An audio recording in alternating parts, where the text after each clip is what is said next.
दोस्तों सोचिए क्या हो अगर अचानक कुछ ऐसे रहस्यमय क्रिएचर्स धरती पर हमला कर दें जो सिर्फ इंसानों को अपना शिकार बनाने आए हों। ये क्रिएचर्स अगले 1 महीने में दुनिया की 95% आबादी को खत्म कर सकते हैं और ख़ास बात यह है कि ये धरती के किसी और जीव को नुकसान नहीं पहुंचाते। सवाल उठता है कि आखिर ये क्रिएचर्स कौन हैं, इन्हें किसने भेजा है और ये कहाँ से आए हैं। इन सब सवालों के जवाब हमें आज की इस कहानी में मिलेंगे। कहानी की शुरुआत एक वॉइस ओवर से होती है जिसमें बताया जाता है कि धरती के अंदर मौजूद सिंकहोल्स से कुछ अज्ञात क्रिएचर्स बाहर आ रहे हैं और इंसानों पर हमला कर रहे हैं। उनके खिलाफ किसी भी हथियार का इस्तेमाल बेअसर साबित हो रहा है। वे किसी भी तरह से मारे नहीं जा रहे, लेकिन एक खास बात सामने आती है। ये क्रिएचर्स ऊंचाई पर हमला नहीं करते, यानी समुद्र तल से 9000 फीट से ज़्यादा ऊंचाई वाली जगहें सुरक्षित हैं। लोगों को सलाह दी जाती है कि वे जल्द से जल्द ऊंचे इलाकों की ओर पलायन करें। अब कहानी 3 साल आगे बढ़ती है। हम कोलोराडो की रॉकी माउंटेन रेंज में पहुंचते हैं, जहां एक बच्चा हंटर दिखाई देता है।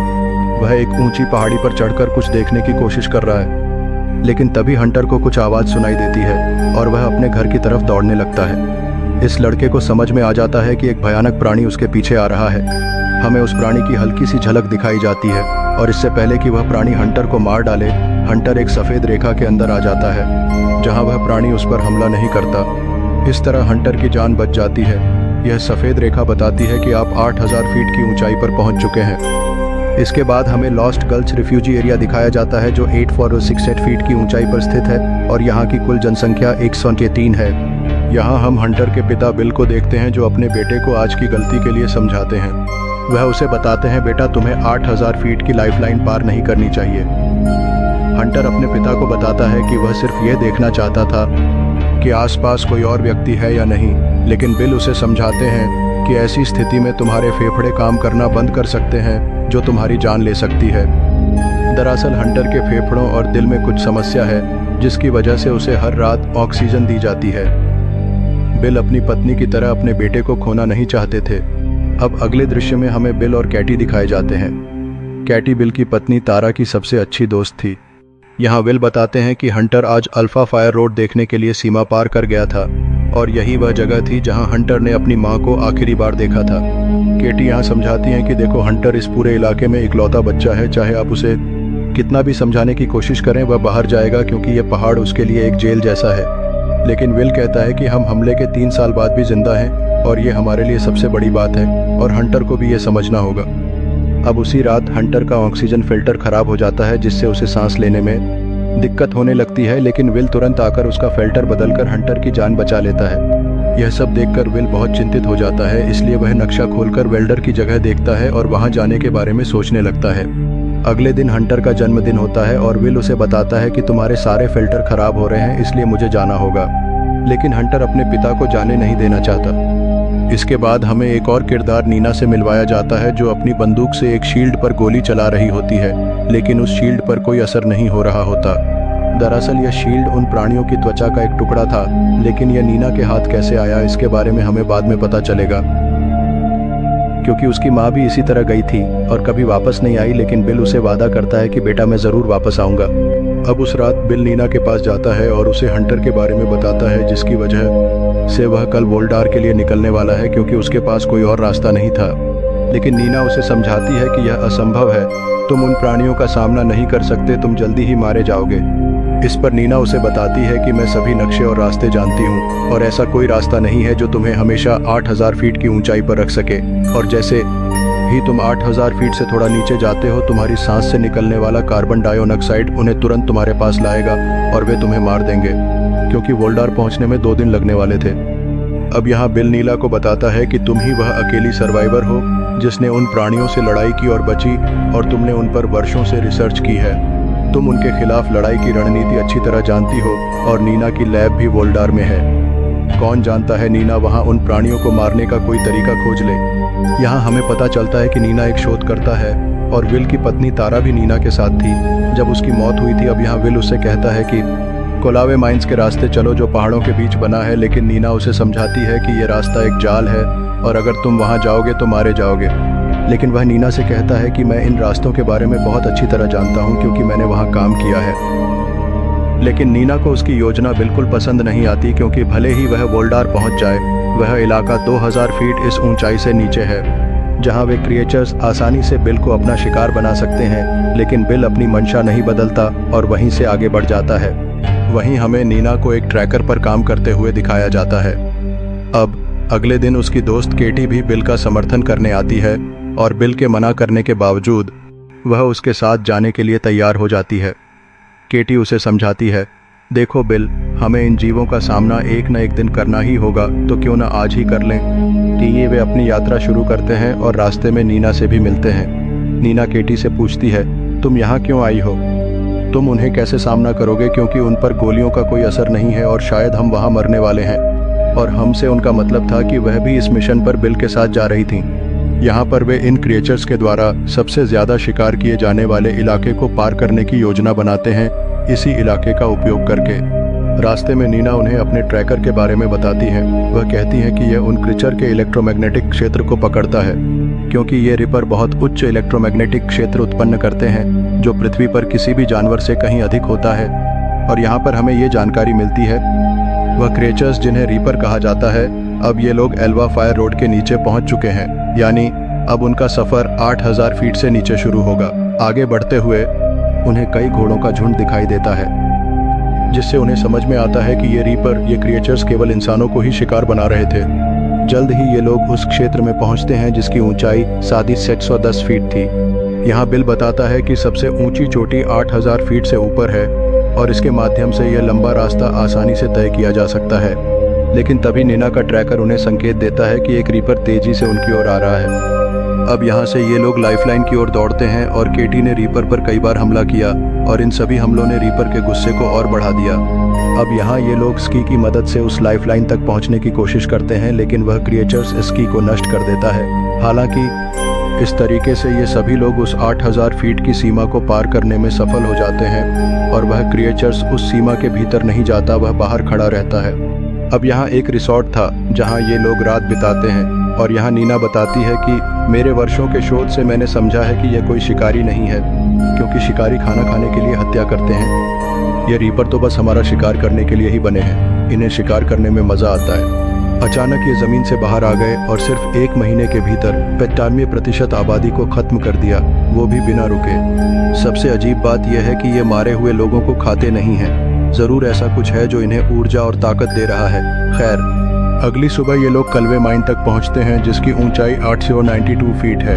वहां विल ने बताता है, यह माइन लेवल 9 पर है, हमें सीढ़ियों के जरिए लेवल 8 तक जाना होगा।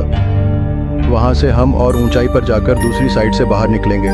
दूसरी साइड से वर्डर 12 माइन सिर्फ 19 किलोमीटर की दूरी पर है। लेकिन नीना यह सुनकर सवाल करती है, तुम्हें कैसे यकीन है कि यह लाइन 8000 फीट से कम ऊंचाई पर नहीं जाएगी? माइन की टनलें आमतौर पर सीधी नहीं होती और न ही एक समान ऊंचाई पर बनी होती हैं। हो सकता है कि हम सेफ लाइन से नीचे चले जाएं। इस पर विलने ने जवाब दिया, हाँ तुम सही कह रही हो, यह माइन सेफ लाइन से करीब 233 यार्ड नीचे है। नीना की बात में दम था, वह सही सोच रही थी। रीपर जमीन के नीचे से आए थे ही, इसलिए वे किसी भी अंडरग्राउंड जगह पर छिपे हो सकते थे। उनकी खासियत थी कि वे अंधेरे में साफ देख सकते थे और माइन के भीतर छोड़ी जाने वाली कार्बन डाइऑक्साइड को आसानी से पहचान सकते थे। इस वजह से टीम के पास ज़्यादा विकल्प नहीं थे और उन्हें आगे बढ़ना पड़ा। मगर जैसे ही वे टनल में आगे बढ़े, उन्हें रास्ता बंद मिला। अब उनके सामने केवल एक विकल्प बचा था, लेवल 7 से नीचे जाना। लेकिन लेवल 7 सेफ लाइन से 914 मीटर नीचे था। यह एक खतरनाक फैसला था। नीना ने बिल से कहा, यह तो आत्मघाती कदम जैसा है। इस पर बिल ने दोनों को वापस जाने के लिए कहा और खुद अकेले मिशन पूरा करने का इरादा जताया। फिर भी थोड़ी बहस के बाद नीना और बिल ने भी उसके साथ इस खतरनाक मिशन में जाने का निर्णय लिया। जैसे ही वे लेवल 7 माइन के अंदर गहराई में पहुंचे, उन्हें एहसास हुआ कि अब रीपर उनकी मौजूदगी को महसूस कर चुके हैं। उन्होंने तुरंत अपनी लाइट्स बंद कर दी, लेकिन तब भी रीपर की डरावनी और गूंजती हुई आवाज़ें उनके आसपास सुनाई देने लगीं। अब इसी कारण वे उनसे बचने के लिए भागने लगते हैं और माइन के एक छोटे से छेद में छिपकर अपनी जान बचाते हैं। यहाँ वे अपनी सांस रोक लेते हैं, लेकिन रीपर अपनी पूंछ में लगे सेंसर से उनकी सांस को पहचानने की कोशिश करता है। तभी कैटी को दूसरी तरफ से एक रोशनी दिखाई देती है। वह रीपर को फ्लेयर की रोशनी से भ्रमित करके वहाँ से निकलने की कोशिश करती है, लेकिन दूसरी तरफ भी एक रीपर खड़ा होता है। वह रीपर कैटी को पकड़ लेता है और उसे अपने साथ खींच कर ले जाता है। कैटी की इस घटना से नीना और विल को थोड़ा समय मिल जाता है और वे किसी तरह इस माइन से बाहर निकल जाते हैं। कैटी के खोने का उन्हें दुख तो होता है, लेकिन वे कुछ नहीं कर सकते थे, इसलिए वे आगे बढ़ते हैं और रात में एक टूटे हुए घर में रुकते हैं। यहाँ उन्हें एक कार भी मिलती है जो अच्छी स्थिति में होती है। डिनर के समय नीना विल को बताती है कि लैब में पराक्लस नाम का एक केमिकल है जो मैग्नीशियम ऑक्साइड का एक क्यूबिक संस्करण है। नीना का मानना है कि यही केमिकल चाहिए क्योंकि रीपर्स की त्वचा को भेद पाना मुश्किल है। उसका दावा है कि उनकी त्वचा इलेक्ट्रिकली चार्ज्ड है जो उन्हें सुरक्षा प्रदान करती है। उनकी बॉडी में एक खास प्रकार का डिफेंस मैकेनिज्म है। अगर बुलेट पर एक विशेष पदार्थ का लेप लगाकर उन पर फायर किया जाए तो यह एक तीव्र रिएक्शन करेगा जिससे उनके अंदर एक प्रक्रिया शुरू होगी और उन्हें कमज़ोर किया जा सकेगा। अगले दिन ये लोग एक वाहन की मदद से हॉस्पिटल पहुंचते हैं। वहाँ 5वें फ्लोर पर विल को वह उपकरण मिल जाता है जिसकी उन्हें तलाश थी, लेकिन तभी एक अजीब जीव उन पर हमला कर देता है। किसी तरह वे अपनी जान बचाने में कामयाब होते हैं। ये लोग एक ऑक्सीजन सिलेंडर का इस्तेमाल करके उस जीव को कुछ देर के लिए धीमा कर देते हैं और मौका मिलते ही वहां से भागकर नीना की लैब में पहुंच जाते हैं। नीना लैब में एक विशेष पदार्थ को तैयार करने लगती है। इस दौरान विल को नीना के परिवार की एक तस्वीर मिलती है। नीना बताती है कि उसकी टीम एक खास प्रोजेक्ट पर काम कर रही थी, लेकिन तभी एक अप्रत्याशित घटना हुई जिससे उसका पूरा परिवार प्रभावित हुआ। नीना यह भी बताती है, मैंने तुम्हारी पत्नी तारा को कभी भी अपने साथ आने के लिए मजबूर नहीं किया था। नीना अपने फैसले खुद लेती थी और उसने अपनी मर्जी से ही साथ आना चुना था। विल का कहना है कि जो भी हुआ उसमें किसी की कोई गलती नहीं थी। खैर, अब नीना को एक और चुनौती का सामना करना पड़ता है। जब वह अपनी बनाई हुई विशेष बुलेट को रीपर की शील्ड पर मारती है तो शील्ड अभी भी सही सलामत रहती है। इसके बाद नीना विल को वहां से जाने के लिए कहती है क्योंकि उसे रीपर्स को खत्म करने के लिए और भी प्रयोग करने थे। नीना के मुताबिक इन प्रयोगों में या तो वह रीपर्स को खत्म करेगी या खुद मारी जाएगी।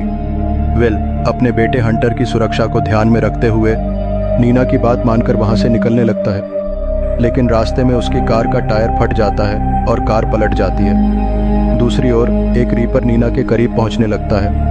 तभी नीना को याद आता है कि उसने अब तक कोबाल्ट का इस्तेमाल नहीं किया था।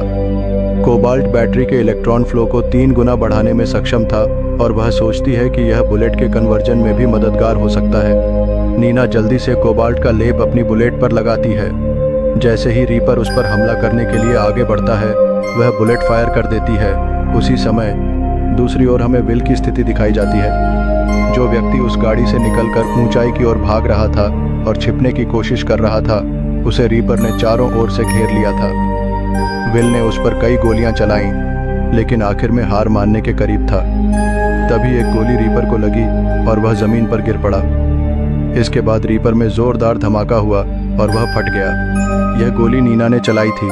इसका मतलब था कि नीना ने कोबाल्ट की मदद से इन रीपर्स को खत्म करने का तरीका ढूंढ लिया था। अब वहां मौजूद सभी रीपर्स को नीना ने एक एक करके मारना शुरू कर दिया। रीपर्स के टुकड़े देखकर नीना और विल को एहसास हुआ कि ये असली जीव नहीं थे, बल्कि मशीनें थीं। ये ना खाते थे, ना सांस लेते थे और ना ही सोते थे। उनका एकमात्र लक्ष्य इंसानों को खत्म करना था। ये रीपर्स 8000 फीट से ऊपर नहीं जा सकते थे। शायद उन्हें इसी तरह डिज़ाइन किया गया था। लेकिन बड़ा सवाल यह था कि इन्हें बनाया किसने। इस सवाल का जवाब खोजते हुए दोनों आसमान की ओर देखते हैं। अब क्योंकि सभी बचे हुए लोगों को यह पता चल गया था कि इन रीपर्स को कैसे मारा जाए, वे ग्रुप्स में निकल पड़े इन्हें खत्म करने के लिए। इसी के साथ यह कहानी यहीं खत्म हो जाती है। आखिरी सीन में हमें केवल इन क्रिएचर्स को मरते हुए दिखाया गया है, लेकिन फिल्म सस्पेंस के साथ खत्म होती है क्योंकि यह नहीं बताया गया कि आखिर इन क्रिएचर्स को भेजा किसने था, क्योंकि इन रीपर्स की सच्चाई इस फिल्म में स्पष्ट नहीं की गई है। इसका खुलासा हमें फिल्म के अगले भाग में होगा। तो दोस्तों, अगर आपको यह वीडियो पसंद आई हो तो कृपया वीडियो को लाइक करें और चैनल को सब्सक्राइब करें। मिलते हैं हमारी अगली शानदार वीडियो में।